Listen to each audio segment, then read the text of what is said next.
இனிய காலை வணக்கம். மகதி ஸ்ரீயின் தினம் ஒரு யோகா. இன்று உங்களுக்கு அளிக்கக்கூடிய ஆசனம் பத்ம புஜங்க கருடாசனம்.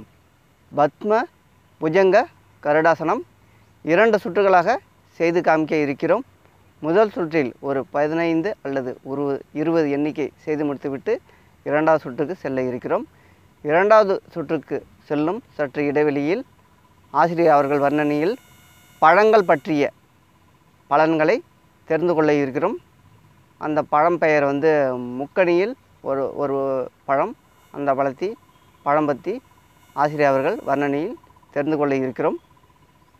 அதை லைவாக உங்களுக்கு அந்த சோலையில் அந்த பழம் இருக்குது. பழம் பேர் நான் சொல்லலை.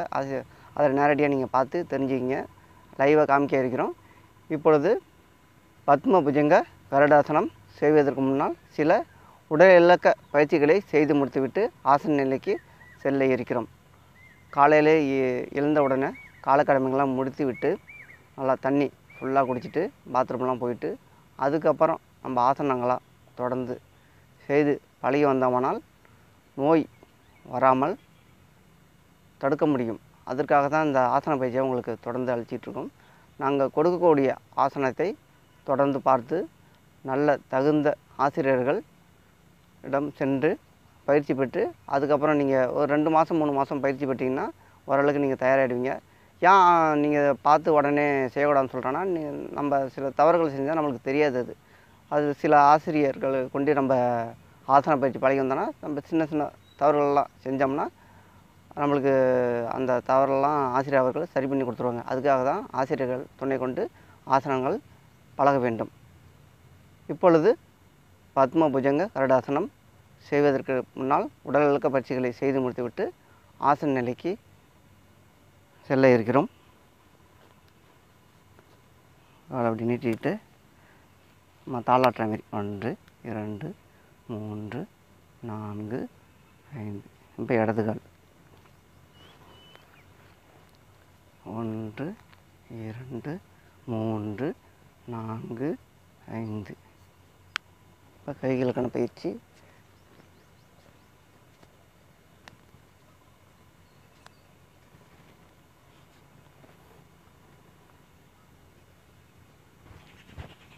ஒரு வலது கால் அப்படி போட்டு இடது கால் போட்டு பத்மாசனத்தில் அமர்ந்து குப்புற படுத்துக்கிட்டு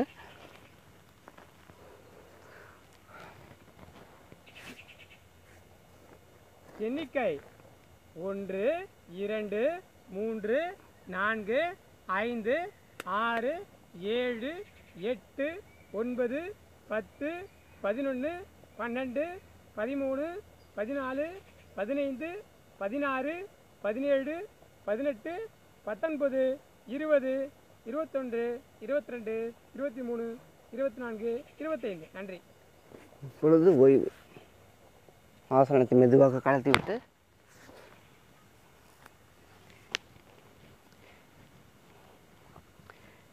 இரண்டு கையிலும் சின்முத்திரை வைத்துக்கொண்டு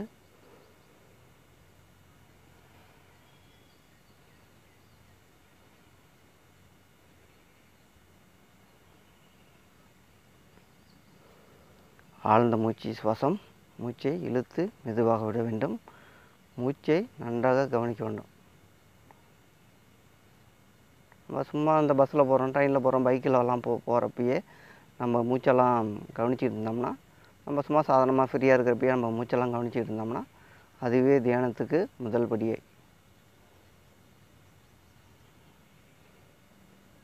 இப்பொழுது ஆசிரியர் அவர்கள் வர்ணனையில் முக்கணியில் ஒன்றான ஒரு பழத்தை பற்றி லைவாக காமிக்க இருக்கிறோம். அந்த பழம் ஆர்தர் இயற்கை மருத்துவ சங்கத்தில் உள்ள சோலையில் அந்த மரம் அமைந்துள்ளது. அதை பார்த்து இப்போ தெரிந்து கொள்ள இருக்கிறோம்.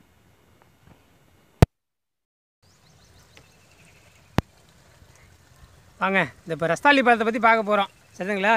உங்களுக்கு அந்த ரஸ்தாளி பழத்தை நேரடியாக எப்படி பண்ணலாம் காட்டலாம் அப்படிங்கிறத உங்களுக்கு விஷயத்தை நாங்கள் செஞ்சு காட்ட போகிறோம். அதில் நீங்கள் கவனமாக இது பண்ணிங்கன்னா உங்களுக்கு காட்டுறது பழத்தை பற்றியான பழங்களையும் நிறைய தெரிஞ்சுக்க போகிறோம். ஒன்றும் பெரிய விஷயம் இல்லை. கவனித்து வந்தீங்கன்னா அதை காட்டிடுவோம். இப்போது அந்த படத்தை எங்கே இருக்குது அப்படிங்கிறத கவனமாக இப்போ உங்களுக்கு காட்டுறதுக்கு முயற்சி பண்ணுறோம். பார்த்துங்க இப்போ என்ன விஷயத்தை பண்ணுறோம் அப்படிங்கிறத கவனமாக பார்த்துட்றோம். உங்களுக்கு காட்டிடுறோம். இப்போ சோலைக்கு போகிறாரு ஆர்ஜே அவர்கள். வாழைத்தோட்டத்தை தேடி போயிட்டுருக்காரு. பாருங்கள், கவனிங்க. அப்படியே போகிறாரு, கொஞ்சம் கொஞ்சமாக போகிறாரு. அப்படியே போகிறாரு. இயற்கையான எதுவும் எருவுகள் மூட்டப்படாத வாழைகளை காட்ட போகிறோம். இப்போது நல்லா கவனிங்க. இங்கே பாருங்கள், இன்றைக்கி வாழையை பாருங்கள். இந்த வாழைப்பழத்தை தொட்டு காட்டுங்க ஆர்ஜே அவர்களே. இந்த வாழைப்பழம் பாருங்கள் எவ்வளோ பெருசாக இருக்குது பாருங்கள். உங்களுக்காக ஆர்ஜே அவர்கள் வந்து உங்களுக்காக அந்த வாழைப்பழத்தை நல்லா காட்டுறாரு எப்படி இருக்குன்னு. இந்த ரஸ்தாளி பழம், அந்த வைட்டமின் B6 அப்படிங்கிற இதெல்லாம் இருக்க பழம் தான் இந்த ரஸ்தாளி. பாருங்கள் எப்படி இருக்குன்னு பாருங்கள். அப்படியே இந்த வாழை மரத்தோட இதை சோழையோட வாழை மரத்தில் காட்டுறேன் எப்படி இருக்குன்னு பாருங்கள் எப்படி இருக்குன்னு. அதில் தான் இப்போ ஆர்ஜே அவர்கள் வந்து உங்களுக்காக காட்டியிருக்காரு. இந்த வாழையை வந்து எவ்வளோ சிறப்பாக இருக்குது பாருங்கள். அந்த வாழையை பற்றி இப்போ சொல்லணுன்னா அவ்வளோ விஷயங்களை சொல்ல முடியும். ஆர்ஜே அவர்களும் வந்து இப்போ அந்த வாழைப்பழத்தை நல்லா வாழைப்பழத்தோட கையை வச்சு காட்டாரு பாருங்கள் எப்படி இருக்குது பாருங்கள். 8 சீப்புக்கு 9 சீப்புக்கு மேலே இருக்குது. ரஸ்தாலியில் 9 சீப்புக்கு மேலே இருக்குது அந்த வாழையை. அவ்வளோ சிறந்த வாழை அது. ரைட்டு. ரைட்டு. பார்த்தீங்களா என்றார் பாருங்கள். உடனே விட மாட்டாருங்க ஆர்ஜே அவர்கள். சரி, ரைட்டு, வாங்க நம்ம வீடியோவுக்கு போவோம். அதை பலனை பற்றி மறுபடியும் உங்களுக்கு உடனே சொல்லிடுறேன். உட்கார வச்சு சொல்லிடுறேன். ஆர்ஜே உட்கார வச்சு சொல்லிவிடுவோம். ஏன்னா வாழையை காட்டிட்டோம். வெயிலாக இருக்கிறதுனால உங்களுக்கு வீடியோ எடுக்கிற இடம் இப்போ வெயிலாக இருக்கிறதுனால அந்த இடத்துல போட முடியல. அதனால் கொஞ்சம் நிழலான விஷயம் நிழலுக்கு காட்டியிருக்கோம் பாருங்கள். இப்போ வந்து நிழலான இடத்துல காட்டிட்டோம் அந்த விஷயத்தை பாருங்கள். அவ்வளோதான். இது இப்போ வந்து பொங்க மரம் நிழல். நாங்கள் இருக்க வந்து அரசம், ஆலம், பொங்க மரம் எல்லாத்தையும் வச்சுருக்கோம். அப்படியே உங்களுக்கு காட்டுறோம் பாருங்கள். அடுத்த சோலையில் வளரக்கூடிய ஆலமரம், அப்புறம் அரச மரம் அப்படியே பாருங்கள். அந்தாண்ட அரச மரம் உங்களுக்காக வீடியோ பண்ணியிருக்கோம். அரச மரம் அந்தாண்ட உள்ளது அரச மரம் தான் இருக்குது பார்த்தீங்களா. அது வந்து அரச மரம். சரிங்களா. இங்கே தான் இப்போ மறுபடியும் ஷூட்டிங்கிறத விட வீடியோ ஆடுதுறை இயற்கை மருத்துவ சங்கத்தை இந்த இடத்துல தான் ஃபுல்லாக காட்ட போகிறோம். இப்போ காட்டுற தரைத்தளம் வந்து மறுபடியும் வந்து இடம் மாறி சோலையாகி அதில் வந்து இந்த சோலைக்கு இடையில் அந்த உங்களுக்கு இயற்கை சோலையில் தான் அந்த வீடியோலாம் மறுபடியும் தொகுப்பு, வீடியோவோட தொகுப்பு, மற்ற விஷயம் எல்லாமே ஆடுதுறை இயற்கை நடக்கக்கூடிய அனைத்து விஷயங்களும் இங்கே நடக்க போகுது. Right, okay. இந்த இப்போ என்ன பண்ண போகிறோம் அப்படிங்கிறதுக்கு இந்த வாழைப்பழம், ரஸ்தாளி வாழைப்பழத்தை பற்றி சொல்லணுன்னா, அதை சுவையை பற்றி சொல்லணுன்னா ஆர்ஜே அவர்களுக்கு நல்லா தெரிஞ்ச விஷயம். மறுபடியும் உங்களுக்கு சொல்லுவார் ரஸ்தாளி வாழைப்பழம் என்ன செய்யுதுங்கிறத. இப்போ நம்ம வாய்ஸில் அந்த வாழைப்பழத்தோட பலன்களை பார்க்க போகிறோம். இப்போ ரஸ்தாளி வாழைப்பழம்னா என்ன செய்யுங்க. வாழைப்பழம் மிக சிறந்தது. அதாவது எடையை வந்து வாழைப்பழத்தோட வந்து சாப்பிட்டுட்டே வந்தோம்னா எடை வந்து மாறாமல் இருக்கும். அப்புறம் வாழைப்பழத்தில் வந்து potassium, vitamin A, vitamin B6, vitamin C, நார்ச்சத்துக்கள், மக்னீசியம் போன்றவை நிறைய இருக்குது, அடங்கியிருக்கு. அது ரஸ்தாளி வாழைப்பழத்தில் நிறைய விஷயங்கள். அதாவது கற்பூரவள்ளி வாழைப்பழத்தை உங்களுக்கு நேராக காட்டணும். அடுத்தது ரஸ்தாளி வாழைப்பழத்தை நேராக காட்டுறோம். ரஸ்தாளி பழம் எப்படி, ரஸ்தாளி வாழை எப்படி இருக்குது, வாழை மரம் எப்படி இருக்குது அதை பற்றி காட்டிட்டோம்.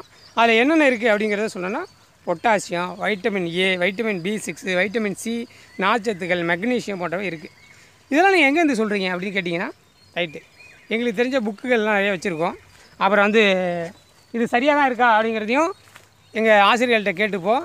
அவரை நண்பர்கள்ட்ட எல்லாம் விசாரிச்சுக்கிட்டு இவ்வளோ விஷயத்தையும் நாங்கள் சொல்கிறோம். இந்த ரஸ்தாளி பழம் மிகவும் சிறந்த பழம், வெயில் நாளுக்கு மிகவும் சிறந்தது, வாங்கி சாப்பிடுங்க.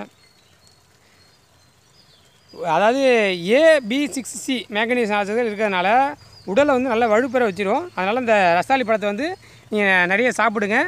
நீங்கள் மட்டும் சாப்பிடாமல் மற்றவங்களுக்கும் சொல்லுங்கள். ரஸ்தாளி பழம்னா சாதாரணமாக இருக்குது அது கொஞ்சம் அப்படின்னு நினச்சிடக்கூடாது. அதில் பலன்கள் அதிகமாக இருக்குது, அதை நல்லா கவனித்து சாப்பிடுங்க. மிகவும் சிறந்த பழம். சரிங்களா. இன்னொரு தடவை சொல்லிடுறேன் என்ன இருக்குது அப்படிங்கிறத. வாழைப்பழத்தில் பொட்டாசியம் விஷயம் நல்லா இருக்குங்க, வாழை நல்லா திடமாக இருக்கும் அப்படின்னு சொல்லுவாங்க இல்லையா. எருவில் பொட்டாசியம் அதேமாதிரி உடலுக்கு மிகவும் சிறந்த விஷயங்களை நமக்கு கொடுக்குது. வைட்டமின் A எல்லாத்துலேயும் கிடைச்சிட வைட்டமின் A இந்த வாழைப்பழத்தில், ரஸ்தாளி பழத்தில் நிறைய கிடைக்கிது. வைட்டமின் B6 எல்லாம்னா ரொம்ப கஷ்டம், அதனால் நிறைய விஷயங்களை செய்யுது அந்த B6 கொடுக்கறதுனால. நார்ச்சத்துக்கள் இருக்கிறதுனால தான் மலைமிளக்கி கழிவுகளை நீக்கக்கூடிய விஷயங்களை செய்யக்கூடிய விஷயத்தை பண்ணுது. சரி, ரைட்டு, ஓகே. இப்போ அடுத்து ஆர்ஜே அவர்கள் உங்களுக்காக இந்த பத்ம புஜங்க கருடாசனம் என்னங்க இது? பத்மாசனம் பார்த்துருக்கோம். பத்மாசனத்தை போட்டு அதில் புஜங்காசனம் பண்ணுறோம். புஜங்காசனம் கருடாசனம்னாங்க கருட பார்வை அப்படின்னு சொல்கிறது. கருட பார்வையை கிடைக்கக்கூடிய விஷயங்களை செய்யுது, பார்வைகளை அதிகப்படும், கற்பார்வை அதிகப்படுத்தும். சரி, ரைட்டு, அதை ஆர்ஜே அவர்கள் உங்களுக்காக சொல்லுவாங்க. இப்போ செய்தி காட்டிட்டு இப்போ ஆர்ஜே அவர்கள் உங்களுக்காக இது பண்ணி காட்டுவாங்க. ரைட், ஆர்ஜே அவர்கள் இப்போ செய்தி காட்டுறதுக்கு கொண்டு போகிறோம். ஆர்ஜே அவர்கள் வர்ணனையில் உங்களுக்கு அதை செய்து காட்டி ஆர்ஜே அவர்கள் வர்ணனையை செய்து காட்டி அது வர்ணனையில் ஆர்ஜே வர்ணனையில் பலனை பார்க்கலாம். நன்றி. ஆர்ஜே அவர்கள் இப்போ தொடருவாங்க. ஆசிரியர் அவர்கள் வர்ணனையில் பழங்கள் பற்றிய பலன்களை தெரிந்து கொண்டோம். முக்கணியில் ஒன்றான வாழைப்பழம் பற்றிய பலன்களை தெரிந்து கொண்டோம். வாழைப்பழம் வந்து சில பேருக்கு சாப்பிட்டோன்னா மலச்சிக்கல் வந்து தீர்க்கப்படும். சில பேருக்கு வாழைப்பழம் ஒத்துக்காது, அதனால் மலச்சிக்கல் வருது அப்படின்னு சொல்லுவாங்க. அவங்களாம் என்ன பண்ணணும்னா இந்த வாழைப்பழத்தை வந்து நல்லா கனிஞ்ச பழத்தை தோலோடு சாப்பிட்ணும். தோலோடு சாப்பிட்டோன்னா அந்த மலச்சிக்கல் சில பேருக்கு இருக்கிறவங்க, எல்லாருக்குமே மலச்சிக்கல் இருக்காது, சில பேருக்கு மட்டும்தான் இந்த வாழைப்பழம் வந்து மலச்சிக்கல் ஏற்படுத்தும். அப்படிப்பட்டவங்க வந்து இந்த தோலோடு சாப்பிட்டோம்னா அந்த பிரச்சனையும் தீர்க்கப்படும். கழிவுகளை சில பேருக்கெல்லாம் காலையில் எழுந்தோன்னா கழிவுலாம் விரைவாக வெளில போகாது. அதுமாரி பிரச்சனை உள்ளவங்களாம் இந்த வாழைப்பழத்தை தொடர்ந்து சாப்பிட்டோம்னா கழிவுலாம் நீக்கப்பட்டு உடம்பு ஆரோக்கியமாக இருக்கப்படும். இந்த வாழைப்பழத்தோட சிறப்பு என்னென்னா, மனிதன் வாழ்வதற்கு ஏற்ற பழம் வந்து வாழைப்பழம், தேங்காய், இது ரெண்டுமே போதும்னு சொல்கிறாங்க. இது இரண்டுலையுமே அவ்வளோ சத்துக்கள் அதிகமாக இருக்குது. அதனால் எப்படி இருக்குன்னு நீங்களே பார்த்து தெரிஞ்சுங்க. ஸ்நாக்ஸ் ஐட்டம்லாம் சின்ன வயசு பசங்கள்லாம் கொடுக்காம இதுமாரி வாழைப்பழம், தேங்காய், இந்த காய்கறிகள்லாம் சும்மா சின்ன சின்ன பீஸாக நம்ம அழகாக அப்படியே பீஸ் பண்ணி கொடுத்தோம்னா அதெல்லாம் விரும்பி சாப்பிடுவாங்க. அதுமாரிலாம் பண்ணி கொடுத்தோன்னா இந்த சிப்ஸு அதுமாரிலாம் வந்து தவிர்க்கப்பட்டு இந்த உணவெல்லாம் கொடுத்தோம்னா உடம்பு ஆரோக்கியமாக இருக்கும். இப்பொழுது பத்ம புஜங்க கருடாசனம் 2வது சுற்றுக்கு செய்து காமிக்க இருக்கிறோம். அதற்கு முன்னால் உடல் இலக்க பயிற்சிகளை செய்து முடித்துவிட்டு ஆசன நிலைக்கு செல்வோம். காலை அப்படி நீட்டிக்கிட்டு சும்மா அப்படி தாளாட்டுற மாரி 1 2 3 4 5 1 2 3 4 5. இப்போ கைகளுக்கான பயிற்சி 4 5. வலது காலை ஃபஸ்ட்டு போடுங்க, அடுத்தது இடது காலத்துக்கு போட்டுங்க. அப்படியே முட்டி போட்டு அப்படியே கீழே குப்புற படுத்து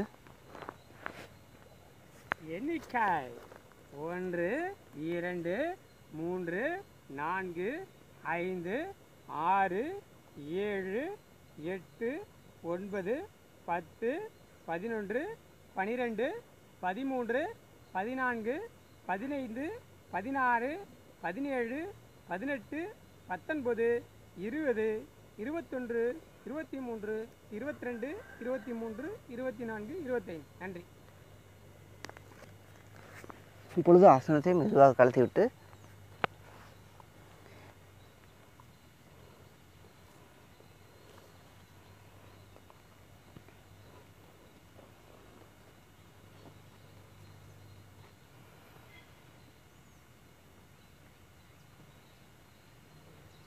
மூச்சு சுவாசம்.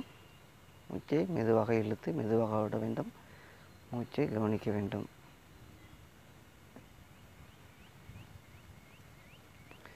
பத்ம புஜங்க கருடாசனம் 2 சுற்றுகள் செய்து முடித்து விட்டோம். நம்ம பத்மாசனத்தில் அமர்ந்து அதுக்கப்புறம் நம்ம புஜங்காசனம் போடுறோம். அதனால் என்ன பண்ணுறதுன்னா தொடைப்பகுதியெலாம் இழுக்கப்படுது, 2 தொடைப்பகுதி இழுக்கப்படுகின்றன. அதனால் தொடையில் உள்ள சதைகள்லாம் குறைக்கப்படுகின்றன. தொடையை வந்து பார்க்குறதுக்கு நல்லா அழகாக தெரிகின்றன. கண் பார்வை நன்றாக தெரிகின்றன. கருடாசனம் கருடன்னா கழுகுலாம் வந்து நல்லா உயரத்துலேருந்துலாம் அந்த இறையை வந்து பார்க்க முடியுது. அதனால் அதுமாரி கண் நம்மளுக்கு நல்லா தெரிய இந்த ஆசனம் பெரிதும் பங்களிக்கின்றன. ஞாபக சக்தி அதிகரிக்கின்றன. மார்பகம் விரிவடைந்து வலிமை அடைகின்றன. விந்தணுக்கள் எண்ணிக்கை அதிகரிக்கப்படுகின்றன. இடுப்பு சம்பந்தமான நோய்கள் தீர்க்கப்படுகின்றன. இடுப்பு தசையெல்லாம் அதிகமாக இருக்கும் இல்லையா, அதெல்லாம் குறைக்கப்படுகின்றன. இடுப்பு வலி இருக்கும். இந்த ஆசனம் செய்கிறப்பயே இந்த இடுப்பு வலிலாம் வரும், லைட்டாக வரும். அதெல்லாம் பயப்பட வேணாம். இந்த இடுப்பு வலிலாம் இந்த ஆசனம் செய்து முடிஞ்சதுக்கப்புறம் இந்த இடுப்பு வலிலாம் போயிடும். அனைத்து நரம்புகளும் பலம் பெறுகின்றன. பத்ம புஜங்க கருடாசனம் செய்வதனால் ஏற்படும் நன்மைகளை தெரிந்து கொண்டோம். இப்பொழுது சில பேர்லாம் என்ன பண்ணுவாங்கன்னா வெறும் தரையில் படுத்து தூங்குவாங்க. அதுமாரி தூங்கினா என்ன பண்ணுன்னா புவியீர்ப்பு சக்தியால் உடம்பு வந்து பாதிக்குது. அதுமாரி வெறும் தரையெல்லாம் யாரும் படுத்து தூங்க வேண்டாம். நம்ம ஆசன பயிற்சியை எந்த ஒரு பயிற்சியை பண்ணுறதா இருந்தாலும் பாயோ அல்லது போர்வை ஏதாச்சும் ஒன்று போட்டு தான் பண்ணணும். அதனால் முடிந்தளவு வெறும் தரையில் படுத்து தூங்க முயற்சி பண்ணாதீங்க. உடம்பு குளிர்ச்சி அதிகமாக உள்ளவங்களாம் வெறும் தரையில் படுத்து தூங்கினாங்கன்னா பாதிப்பு இன்னும் அதிகமாக இருக்கும். அதனால் அந்த பழக்கம்லாம் இதுக்கப்புறம் செய்யாதீங்க. சில பேருக்கு வந்து இந்த ஞாபக சக்தியெலாம் கம்மியாக இருக்கும். அப்புறம் மனசு சம்மந்தமான நோயெல்லாம் இருக்கும். அவங்களாம் என்ன பண்ணால் இந்த கருந்துளசி இருக்குது இல்லையா, அதை வந்து இந்த காலையில் சும்மா ஒரு 2 இலை 3 இலை தொடர்ந்து சாப்பிட்டு வந்தீங்கன்னா அந்த பிரச்சனைலாம் தீர்க்கப்படுகின்றன. இப்பொழுது ஆசிரியர் அவர்கள் வர்ணனையில் கருத்து கண்ணாயிரத்தை பார்க்க இருக்கிறோம். கூறும் கருத்துக்களை உங்களோடு சேர்ந்து நானும் பார்த்து தெரிந்து கொள்ள இருக்கிறோம். நீங்களும் தெரிந்து கொள்ளுங்கள். ஆர்ஜி இப்போ அழிச்சு நிமித்து விட்டார் இந்த ஆசனத்தை. தட்டி தாடுறாரு அப்படின்னு சொல்லுவோம்ல, கிராமத்தில் சொல்லுவாங்க தட்டி தாடுறாங்க ஐயா அப்படின்னு. அருமை. சரி ரைட்டு. கருட பார்வைன்னு சொல்லியிருக்கோம். அவ்வளோதான். பார்வையை நல்லா பலப்படுத்தக்கூடியது.